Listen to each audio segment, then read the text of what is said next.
Nos visita hoy el general de división retirado Jorge Ángel Tellado.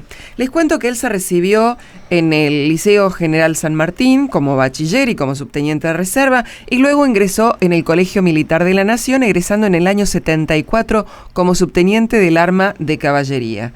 Pasó a situación de retiro en el año 2011, habiendo alcanzado el grado, como les decía en un principio, de general de división. Lleva 48 años de servicio. Imagínense que en esos 48 años ha pasado por muchísimos lugares. Poseyó las aptitudes también especiales de blindados y paracaidista militar. Le fueron otorgadas la medalla de comandante del Instituto Militar por el Ejército del Paraguay, medalla de pacificador por el Ejército del Brasil, y actualmente se desempeña como profesor titular y coordinador de la cátedra de Ética, Mando y Liderazgo y Teoría de la Guerra en el Colegio Militar de la Nación. Es porteño, tiene 65 años de edad, está casado, tiene 3 hijos, 6 nietos y 42 años de casado. Con mi primer novia. Con la primer novia. Eso merece un aplauso. General, gracias por compartir con nosotros este momento. Bueno, el agradecido soy yo. Es para mí esta oportunidad algo serio, habida cuenta del respeto que merece la emisora, el programa y ustedes. Así que a su disposición. Bueno, les adelanto que tuvimos una charla previa, por supuesto, como lo tenemos con todos los invitados, y realmente fue una lástima no haber tenido el micrófono abierto. Pero no quiero crear expectativas, pero estoy seguro que van a disfrutar el momento. General, lo hemos convocado porque usted desarrolló un tema y está preparando gente con la temática vocación de servicio. Eso de temática lo ponemos entre comillas. ¿Qué es la vocación de servicio?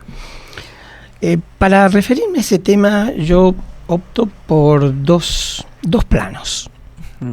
Vamos por partes, decía Jack, ¿no? Sí. Lo primero es reconocer lo fantástico que es la vida. La vida es un don que hay que defender, un don que hay que cuidar, un don que hay que educar, pero un don que hay que dirigir hacia algo concreto.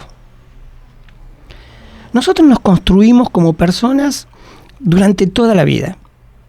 No es que ya nacemos predestinados a algo, sino que vamos adquiriendo determinadas experiencias y conocimientos que nos van haciendo vivir situaciones que a la larga decantan en nuestra propia elección respecto a qué hacer con esta vida.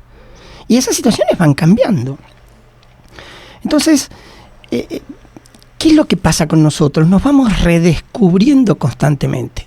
Esto no habla de la falta de, no debemos relacionarlo con la falta de convicción y de decisión para ser concretamente útiles en algo. Es decir, no tan dispersos, claro, sino ser útiles en algo. Pero, a ver, ¿quién podría negar que no se redescubre ante algún problema? El problema nos presenta del otro lado no solamente a lo que es en su esencia el problema, sino que nos está presentando a nuestro otro yo. ¿Cómo yo puedo hacer algo con ese problema? En consecuencia, debemos trabajar sobre el concepto de la importancia de la vida y cómo construirnos como persona a lo largo de esa vida. ¿Qué nos ocurre? Nos signa lo que llamamos comportamiento humano. ¿Qué es el comportamiento humano? El comportamiento humano es la interacción constante entre el individuo y la situación que lo rodea. Esa interacción es la que nos va brindando las posibilidades de las experiencias, nos van surgiendo soluciones, nos van surgiendo problemas. Y ahí es donde nos preguntamos, ¿cómo hago ante esto? Claro. Y ahí es donde descubro a veces facetas novedosas. Pero ese comportamiento humano, que es interacción, se manifiesta de una forma muy concreta, que es en respuestas. Y las respuestas no son más que actitudes. Yo reacciono favorable o desfavorablemente ante algo. Y tengo afecto o no afecto ante determinadas cosas. En consecuencia, reconocer a la vida como un don, construirnos como personas, a partir de interpretar lo que es el comportamiento humano y manejar nuestras conductas, es lo que nos va induciendo a decir, ¿qué hago con mi vida? ¿Qué hago con mi vida? La vida no es sinónimo de duración. Me parece descategorizar significativamente a la vida pensando en que perduro, duro. Claro. Me parece una expresión... Es más la calidad que uno le tiene que poner que la cantidad, quizás. Me parece desconocer lo esencial, lo maravilloso, lo fantástico que tiene vivir. No es durar. Yo les sugería una canción que a mí siempre me trae momentos para pensar, que se llama Honrar la vida, de Ladia Blasquez. Uh-huh. Y cuando uno escucha Honrar la vida de Ladia Blasquez, se está trabajando sobre estos temas, ¿no? Se está mirando para adentro y diciendo, ¿qué estoy haciendo con mi vida? En función a cómo la voy capitalizando a todos los hechos que la están signando. Entonces, la vida no puede ser duración. Nosotros no venimos para durar. Nosotros venimos para desplegar proyectos. Lo veamos como tal o no. En nosotros subyacen proyectos. Uh-huh. Cuando nosotros nos levantamos por la mañana, seguramente tenemos un plan de vida. Por eso, atacar la vida o atacar los proyectos de vida es una cosa altamente significativa. Claro.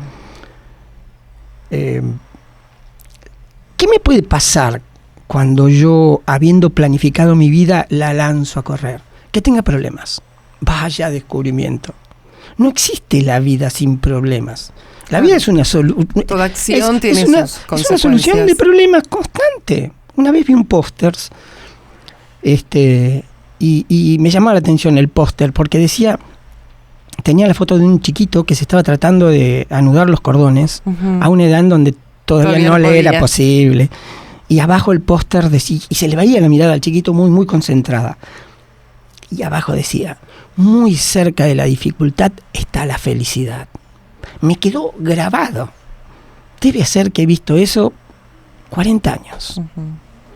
En estos 40 y pico años no puedo olvidarme de ese póster, y la experiencia de vida lograda me ha mostrado la verdad que tenía eso. Es decir, no venimos para perdonar, venimos para proyectarnos. Y en la proyección hay errores. Bueno, si vienen los errores, nuestra propia condición humana, si así la aprovechamos, nos lleva a corregir eso, claro, a corregir el error. Por eso no se aprenden de los errores. Exactamente. Uh-huh.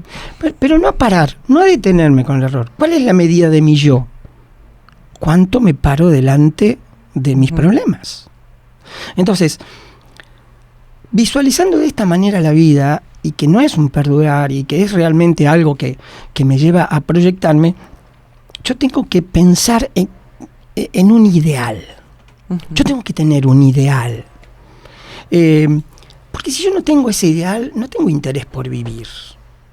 Entonces ya vamos relacionando vida, construirnos, comportamiento humano, no duración, sí, no flotar. Y ideal. Yo tengo que definir un ideal. Puede ocurrir que yo cambie el ideal, y el ideal profundo difícilmente lo voy a cambiar. Tiene que ocurrir algo en mi vida muy, muy, muy significativo como para que yo lo cambie ese ideal. Lo que me va a cambiar es todo lo que está en torno a la esencia del ideal. Pero el ideal, es decir, ese proyecto que yo quiero para mi vida, que es singular e irrepetible, como la de todos los seres humanos, tiene que estar proyectado, tiene que estar dirigido a algo. Entonces los problemas no tienen que justamente poder anular mi ideal. Yo tengo que seguir para adelante. Si no, pierdo el interés por vivir. Claro, son piedras en el camino, pero la meta siempre tiene que estar presente. ¿Cuáles son los principales anhelos que tiene una persona? En esto me llevaré particularmente a algunos conceptos que son puntuales, ¿no? Sí. Pugnar por el bienestar y la seguridad. ¿Qué persona no pretende pugnar por el bienestar y la seguridad? Todos, de una manera o de otra, ¿sí? Todos. Vamos relacionándolo con el tema de ideales. Experimentar sensación de equidad y justicia. Uh-huh. Básico. Experimentar equidad y justicia. Si yo tengo habilidad para hacer tal cosa, ¿es justo que no lo haga? Claro. Si yo puedo solucionar un problema a otras personas y no lo hago, ¿estoy en esto de cumplir un anhelo lógico? Certeza en ir tras una meta definida. No puede ser, como se suele decir, una trompada de locos que sale dirigida para cualquier lado. Yo tengo que concentrar la fuerza hacia algo en particular definido. Y finalmente realizarme.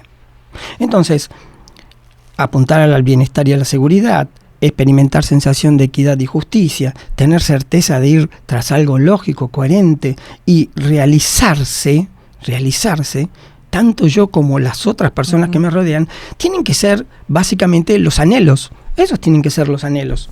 Si yo no manejo esos anhelos, bueno, entonces otra vez mi vida está flotando en la nada. Recién ahora yo creo podríamos entrar en el segundo plano. Y es más precisamente hablar de la vocación de servicio. Vocación, vocatio, llamado. Servicio, acción de servir. Juntamos las dos. Llamado a servir. ¿Qué es la vocación de servicio semánticamente?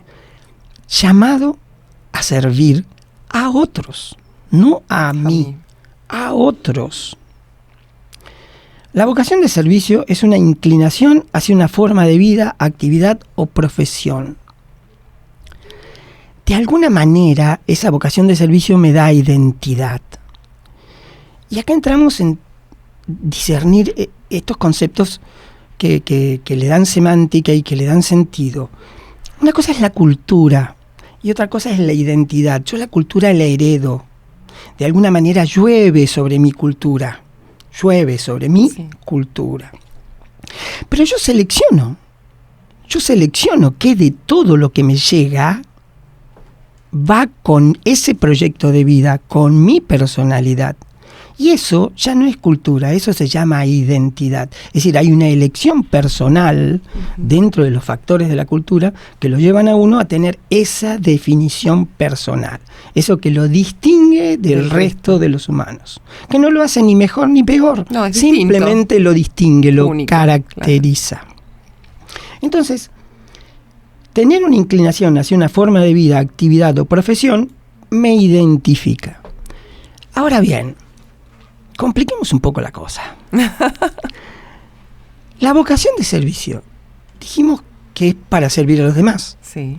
Pero también es una forma de realizarme. Tengo que partir de un yo feliz para poder ser feliz. satisfacer al otro, claro. Entonces, puede ser que la vocación de servicio se concentre justamente, como dijimos antes, para no ser tan dispersos y poco concentrados, con lo cual el efecto se diluye. Puede ser que yo tenga varias vocaciones de servicio. ¿Cómo es esto de varias vocaciones de servicio? ¿Es que hay varios yo? No, mi yo es único. Uno. Pero la forma de sentirme feliz yo puede hacer que yo sirva a muchos. Entonces, coincide que yo me sienta feliz haciendo feliz a muchos. El sentido de la aplicación de la vocación de servicio no es egoísta, es solidario y se debe a otras personas. Es la aspiración para ser útil en algo.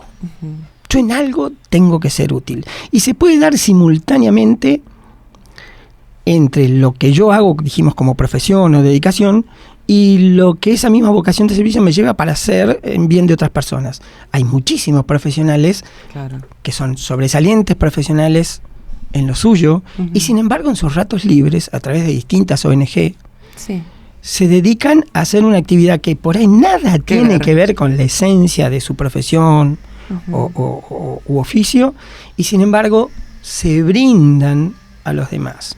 Ahí está flotando una doble vocación de servicio, la que lo lleva a ser un buen profesional porque entiende a cabalidad lo que la razón de ser que tiene esa profesión o ese oficio, pero además lo lleva en paralelo a servir a otros. Es cierto que a través de su profesión lo está haciendo, pero es que no van de patadas una con la otra. Claro, se complementan. Claro. Sí, que la vocación de servicio no es exclusivamente el médico que va excluyente a la profesión principal. Claro. se visualiza en la profesión principal justamente para no caer en esa dispersión de la que hablamos antes. Pero bien se puede aplicar en forma paralela de otra manera. Es una predisposición para satisfacer necesidades de todos. Por eso, insisto, tiene una visión proactiva, solidaria. No es solamente para mí. ¿Cuál es la principal motivación que tiene la vocación de servicio, o quien siente vocación de servicio? Esa, la necesidad, satisfacer las necesidades de otros. Claro. Ese es el secreto que motiva a la vocación de servicio. Es una actitud permanente de colaboración. Todas estas frases, ¿sí? Apuntan exactamente a lo mismo. Sí. Es decir, es una predisposición constante a colaborar. Se vincula ampliamente con la solidaridad. Es antagónica del egoísmo, de la pereza, de la comodidad. ¿Lo repetimos? Yo creo que sí. Es antagónica al egoísmo, a la pereza y a la comodidad. Claro. Eso que yo siento como vocación de servicio, si lo utilizo solamente para que se reconozca en mi persona una determinada aptitud, obra exactamente en contrario de la esencia de lo que es la vocación de servicio. Claro. Si yo, por otro lado, digo, bueno, pero estoy muy cansado y la verdad ya no merezco un descanso, entonces como me dedico a lo mío plenamente, yo merezco un descanso. Sí, está todo bien, está perfecto, como dicen los jóvenes, ¿no? Está todo bien. Pero ¿estás satisfecho con lo que sentís interiormente? ¿No te queda un resto? ¿No te queda un plus? ¿No habrá alguien que pueda aprovechar ese plus? ¿No te hará más feliz ese plus? Claro. O sea que quizás el cansancio se vaya. No tiene nada que ver el merecido descanso, que es lógico. Claro. Entonces ahí entramos al concepto de pereza, que para mí tiene ese aditamento, digamos, de la intencionalidad de no hacer, ¿no? Pereza para hacer. Y comodidad, claro, obviamente. Claro. Como nuestra humanidad nos lleva a que cuanto más cómodos estemos, mejor. Pero ¿hasta qué punto la comodidad es insatisfacción? Sí. Si yo siento vocación de servicio, la comodidad no digo que viva masoquistamente, lacerándome todos los días, y cada momento de mi vida, sino que evidentemente tengo que salir de esa zona de confort, como se dice actualmente, para dedicarme a los otros. Eso es vocación de servicio. Vamos a tocar otro temita también importante. La vocación de servicio es desinteresada de lo material y de lo pecuniario. Claro. Repetimos esto último, y de lo pecuniario. Yo no puedo sentir vocación de servicio porque me resulta rentable. No, la vocación de servicio no tiene que ver con la rentabilidad. Si buceamos profundamente lo que estoy diciendo, o más profundamente como lo estoy diciendo, surgen cuestiones relevantes, como por ejemplo decir, bueno, cualquier profesional tiene que ser remunerado lógicamente. Sí. Cualquier profesional tiene que ser remunerado lógicamente. Pero es que la vocación de servicio pasa por otro lado. No pasa por ahí. No pasa por ahí. No pasa por lo que lógica y racionalmente es exigible a la prestación de un servicio. No pasa por ahí. Pasa por un sentimiento. Por eso volvamos a la primera parte de la conversación, ¿no? En donde hablamos de la vida, en donde hablamos de construirnos, en donde hablamos de los anhelos. Entonces, la vocación de servicio es un concepto desinteresado de lo material y de lo pecuniario, hacia la felicidad de hacer aquello que signa la vida. Hacia eso, a la felicidad. Vuelvo a mi póster de hace 40 y pico de años, ¿no? La felicidad está muy cerca de la adversidad. Yo puedo no percibir un haber, pero ¿qué tiene que ver que yo no perciba el haber con la felicidad que siento de volcarme hacia tal cosa? Algunos hoy dirían, poesía. Es que sí, Y la vida también está hecha de poesía. Sí, claro que sí. Yo no como poesía, yo no me he visto con poesía, pero, a ver, tampoco puedo vivir sin ese sentido moral y ético que implican estas cuestiones. Jorge, hacemos una pequeña pausa ¿Cómo y no? seguimos. Acompaña esta iniciativa la Sociedad Militar Seguro de Vida, una institución mutualista creada con la misión de contribuir a mejorar la calidad de vida de todos aquellos que pertenezcan a las Fuerzas Armadas, de Seguridad y sus familiares. Informes al teléfono 0810-222-7678. Si sos profesional y querés seguir capacitándote y obtener un posgrado, en la Escuela Superior de Guerra de la Facultad del Ejército podés cursar Maestría en Estrategia y Geopolítica, Maestría en Historia de la Guerra, Especialización en Historia Militar Contemporánea, Especialización en Gestión de la Defensa Civil y Apoyo a la Población. Informes e inscripción, Avenida Luis María Campos 480, Ciudad Autónoma de Buenos Aires. Mayores informes www.esg.ue.edu.ar. Y continuamos nuestra charla con el general de división Jorge Ángel Tellado.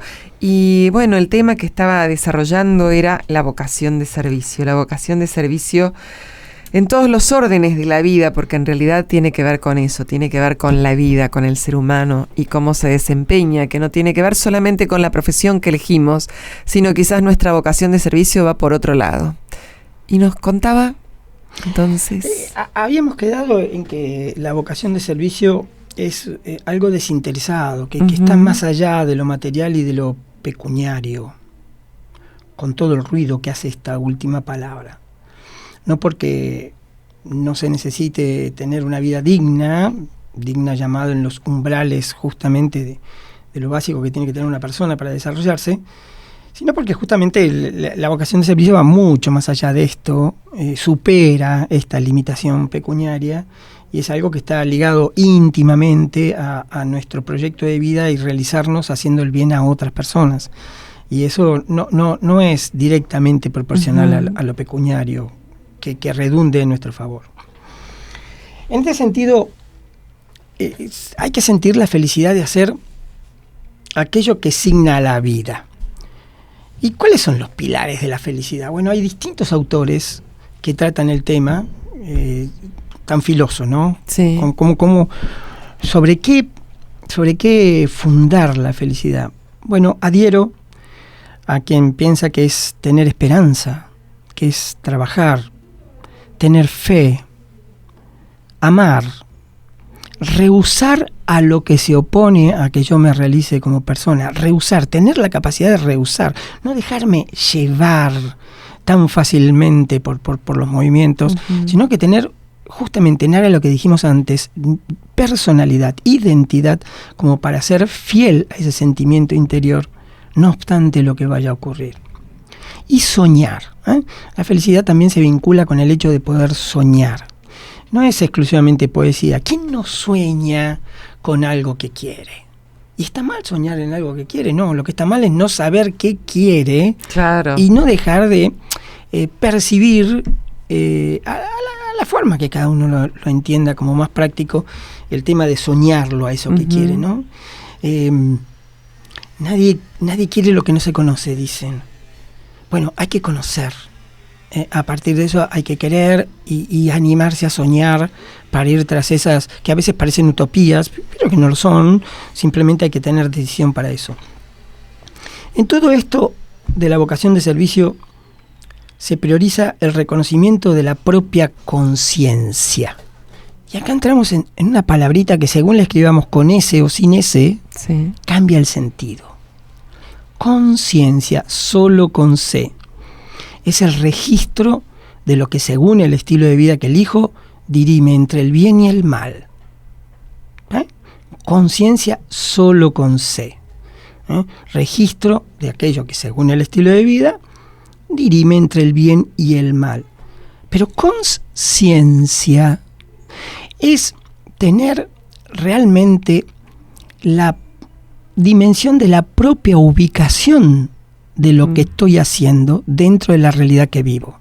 Yo soy consciente, en este caso con S, yo soy consciente de que estoy más o menos lejos del bien o del mal. Entonces, reconocer la diferencia entre bien y mal es conciencia, solo con C. Reconocerme dentro de ese espectro es consciencia.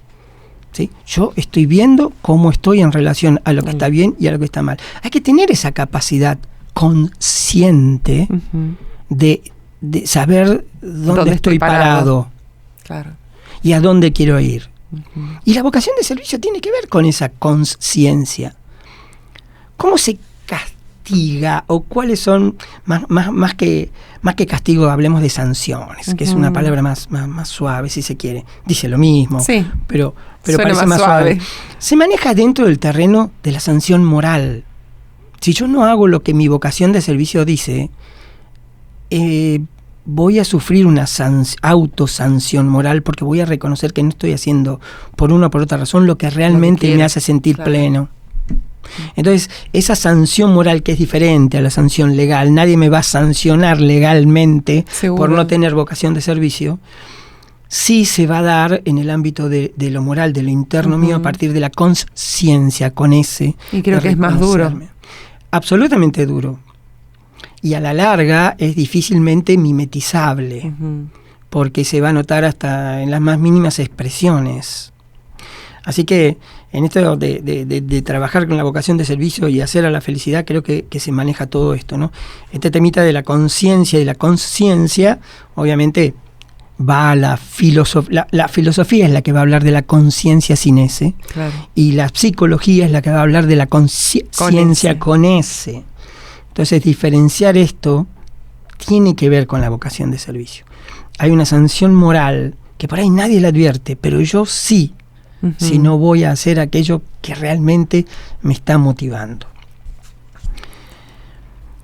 Es una actitud libre y no una capacidad adquirible por aprendizaje. Nadie me fuerza a que yo tenga vocación de servicio. Yo elijo tener vocación de servicio. No hay un curso de vocación de servicio. Por eso decimos que no se vincula directamente con el aprendizaje. No estoy hablando del aprendizaje que me dé experiencias en la vida, sino que estoy hablando de un aprendizaje puntual, acotado a la vocación de servicio. No, es un sentimiento. Es un sentimiento. Tener o no vocación. Claro. Es una actitud.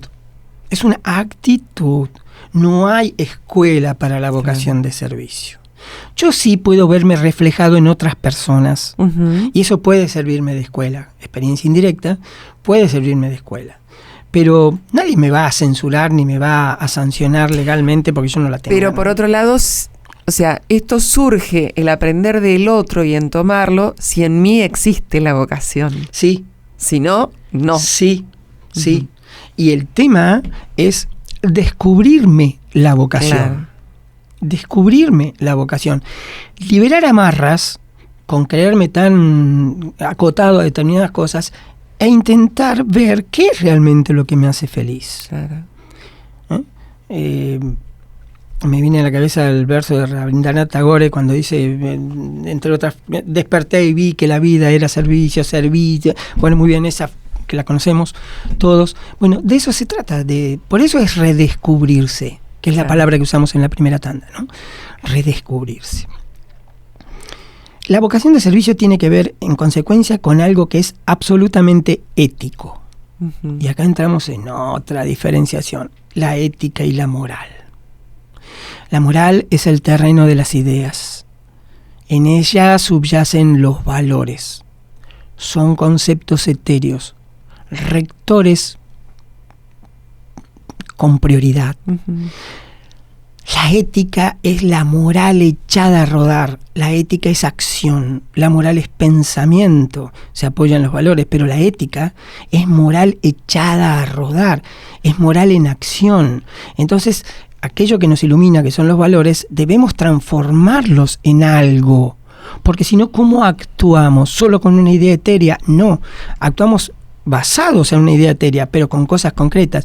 ¿Y de qué me tomo para trabajar en esto? En las virtudes y en las cualidades. Las virtudes y cualidades son hábitos de conducta Sí. aprendibles, que me permiten materializar esas actitudes, esas acciones. Entonces, cuando yo salgo de la moral, me enfrento a mi duda, es decir, ¿qué hago? Voy a tener que actuar, pero antes de actuar voy a pensar ¿qué hago? ¿Cómo lo hago? ¿Con qué lo hago? Ahí va a trabajar fuertemente mi educación. De ahí que no tener una buena educación no releva a estas preguntas. Uh-huh. ¿Sí? Porque si no pasaríamos a un orden exclusivamente natural, que es importante, pero que no le adiciona las respuestas suficientes a qué hago, cómo lo hago, con qué lo hago. Uh-huh. Entonces, ese es el aspecto ético importante a desarrollar cuando hablamos de vocación de servicio. La ética regula la conducta y el comportamiento. Dijimos ya que era comportamiento. Pero la ética oficia de regulador, tanto de la conducta como del comportamiento, que no son lo mismo. Conducta es el deber ser. Comportamiento es como yo soy en relación al deber ser. Uh-huh. Entonces, cuando yo actúo, cuando yo me redescubro, cuando yo encuentro aquello que forma parte de mi anhelo y que va a contribuir solidariamente con hacer el bien a otros, entonces estoy ya moldeando un comportamiento que tiene que apoyarse concretamente en virtudes y en cualidades. Podríamos hablar eternamente de las virtudes y las cualidades, ¿verdad? Pero a mí se me ocurre traer a colación algunas virtudes y algunas cualidades que bien las encuentro, al menos yo, las encuentro directamente relacionadas con todo esto. Las virtudes y cualidades no son remedios genéricos. Uh-huh. Cuando a nosotros nos duele un tobillo, tomamos un antiinflamatorio para la articulación. Cuando nos duele la cabeza, tomamos un analgésico. Se entiende que los medicamentos genéricamente son buenos, pero nosotros para la cabeza tomamos una cosa y para el tobillo tomamos otra. Entonces me parece que es exactamente lo mismo que no distinguir las virtudes de las cualidades de los valores. Claro. Es decir, el común denominador los asocia a que son algo bueno, pero los confunde. Entonces es muy riesgoso tomar para el tobillo algo que es para la cabeza, porque así como es bueno, mal dosificado, te puede ser producir riesgoso, un efecto del revés. Seguro. Entonces, distinguir valores, virtudes y cualidades es como ir al botiquín y saber buscar qué remedio me tomar. Corresponde, claro. De lo contrario, creer que todo es bueno es una alquimia que puede terminar muy mal. Las virtudes son capacidades para producir un efecto. Una virtud es eso. Es virtuoso aquel que tiene capacidad para producir determinados efectos. Uh-huh. En este sentido me parece que fortaleza, templanza, abnegación, desinterés, humildad y valor son virtudes que apuntan directamente al corazón de la vocación de servicio. Sí. Fortaleza, templanza, abnegación, desinterés, humildad y valor. Sí, sintetiza un poco. ¿Quién pudiera poseer todo eso, verdad? Y sintetiza un poco lo que estábamos hablando, que se contradecía con la pereza, con lo pecuniario. Entonces, claro. Esto es acción. Esto es acción. Esto es moral echada a rodar. Estamos en la ética. Ya pasamos nuestro dilema de la pregunta. Ya estamos actuando. ¿Qué es lo que va a cambiar? La acción es lo que va a cambiar la realidad. Sí. No la inacción. No. Y vamos ahora a las cualidades. Las cualidades, así como las virtudes eran la capacidad para producir un efecto, las cualidades es lo que permite distinguir a las personas. Es parecido al concepto de personalidad, ¿no? La personalidad es lo que hace distinto a las personas. Bueno, las cualidades que tienen las personas es lo que también permite distinguirlas. A colación de esto, traigo el ejemplo personal, la iniciativa, la lealtad y la responsabilidad. Me parecen que estas 4 cualidades son instrumentalmente absolutamente válidas para actuar en aras de esa solidaridad proactiva y desembarcar en un beneficio para el conjunto, ¿no? Y cuidado con el tema de la responsabilidad. Porque, ¿qué es responsabilidad? Es hacerse cargo de los efectos de lo que uno hace. Sí. Pero es importante incluir en el concepto de responsabilidad el concepto de iniciativa, por eso lo puse antes. ¿Cuántos jefes no asignan libertad de acción o iniciativa a sus empleados, sí, o subordinados, sea cual fuera la profesión? Sí, sí. Porque no quieren arriesgar la responsabilidad que reconocen sobre ellos. ¿Y qué se están perdiendo al privarlos de la iniciativa? Lo mejor que tiene la singularidad de cada uno de esos empleados o subordinados, como lo quieras llamar. Porque esa iniciativa es la que va a llevar al mejor cumplimiento de la misión que se les asignó. Claro, es la que no va a hacer falta que esté el jefe para que lo hagan, sino que por pleno convencimiento y plena condición humana, bien direccionada, son capaces de llevarlo lo adelante. hacen de por sí. Entonces, aquellos jefes que son extremadamente estrictos en su ejercicio de la responsabilidad y privan a la iniciativa, están apagando, a mí me gusta decir, la llamita de la velita sagrada que subyace en cada uno de nosotros y que convenientemente captada, ganada y dirigida lleva a que la gente ponga más de lo que les es exigido, claro, sin necesidad de que alguien se lo esté sonsacando con presiones. Así que me parece que la responsabilidad y la iniciativa son cualidades básicas a la hora de hablar de la vocación.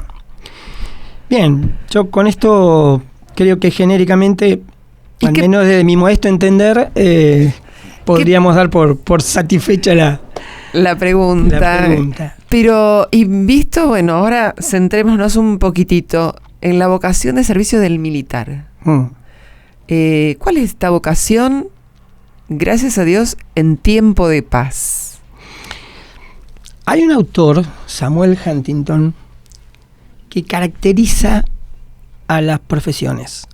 Y lo hace particularmente sobre la profesión militar. Pero Huntington comienza hablando de una caracterización genérica.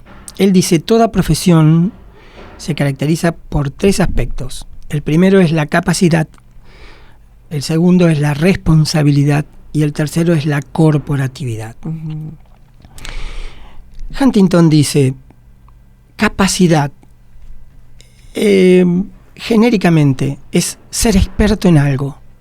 Experto en algo. Es decir, un profesional tiene capacidad cuando es experto para hacer eso que a esa profesión le es propio. ¿Qué es la responsabilidad? Es cómo satisface a la sociedad desde esa profesión. ¿Verdad? Es decir, ¿qué es lo que hace para satisfacer una necesidad que la sociedad requiere y que por eso le da ese título? Y la corporatividad, tan mal usada, pobrecita palabra, vapuleada, usada bastardamente en tantas oportunidades, mal usada digo porque se la asocia a la asociación ilícita, cuando en realidad la corporatividad está hablando de organización, de leyes, de reglamentos, de usos, de normas, de costumbres que pautan el comportamiento, no tanto la conducta, sino el comportamiento del profesional. Estas 3 cosas, capacidad, responsabilidad, corporatividad, sean todas las profesiones. Usted me pregunta de lo militar. Y yo pienso que la vocación de servicio apunta directamente sobre todo a las respuestas a estas características de Huntington. Cuando Huntington dice capacidad, experto en, el militar está hablando de administrar violencia. El militar es un especialista en administrar violencia, no en generarla. Claro. No en disfrutarla. Porque él, eso que está educado en violencia, sabe perfectamente del horror que implica la violencia. Pero también siente a la patria y a la libertad, según su estilo de vida, de una forma tan particular que lo lleva a abrazar la carrera de las armas para ser un experto en administrar la violencia, que el resto de los ciudadanos no tiene que hacerlo, y para eso lo capacitan a él.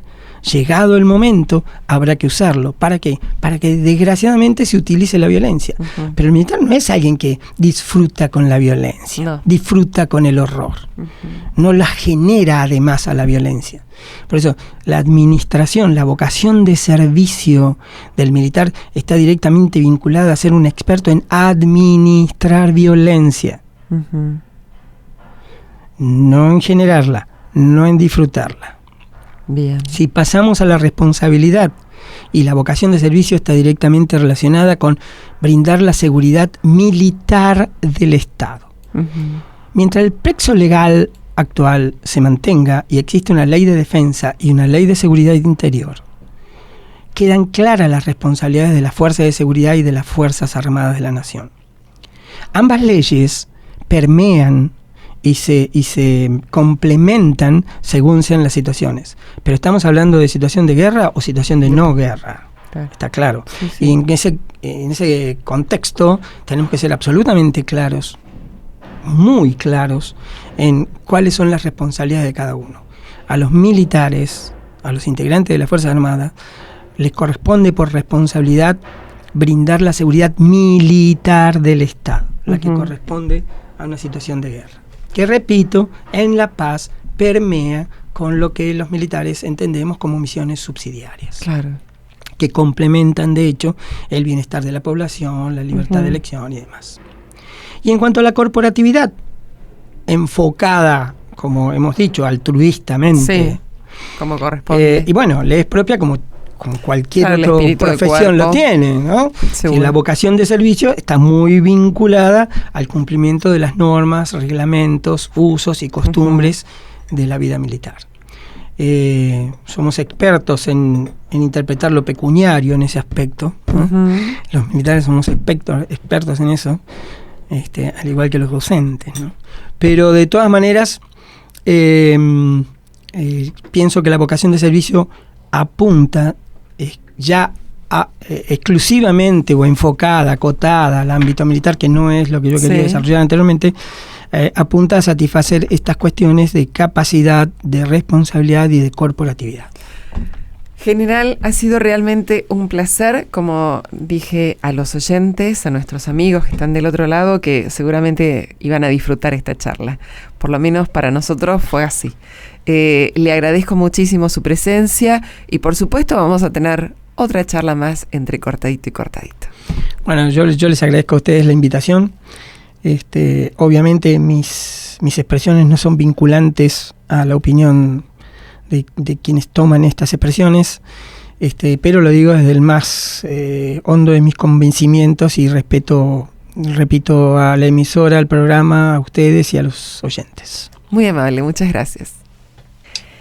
Y hoy vamos a tener una charla distinta, una charla entre mujeres, porque hoy nos visita una señora así con mayúsculas, Silvia Beatriz Helvan de Weinstein. No nos vamos a olvidar de ese apellido tampoco.